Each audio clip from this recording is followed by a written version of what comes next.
કારણ કે જેટલી જવાબદારી પોલીસની છે સારો વ્યવહાર કરવાની, બરાબર છે, એટલી જ નાગરિકની પણ સારો વ્યવહાર કરવાની અને નિયમ પાળવાની જવાબદારી તો છે. હું હેલ્મેટ વગર પકડાવું, પોલીસ મને પકડે તો પહેલા તો નાગરિક તરીકે મારે પણ હેલ્મેટ પહેરવો જોઈએ.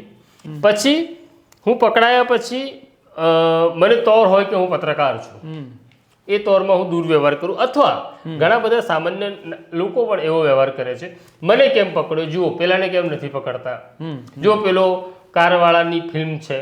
તો 1-4 રસ્તા ઉપર 2 કે 5 ટ્રાફિક પોલીસ હોય, એ 500 વાહન એક સાથે નથી પકડી શકતા, એટલે રેન્ડમ જ તમારે કોઈકને પકડવો પડે.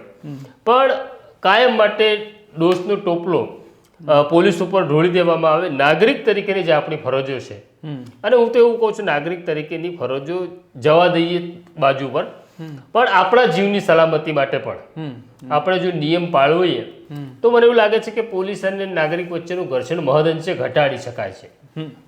પણ ગૃહમંત્રીએ હમણાં જ અમદાવાદમાં એક પોલીસ સ્ટેશનનું ઉદ્ઘાટન વખતે એક વાત કહી હતી કે સામાન્ય લોકો ડરે છે, તો એ છબી સુધરવી જોઈએ. તો એ શું નીચે સુધી એ વાત નથી પહોંચી?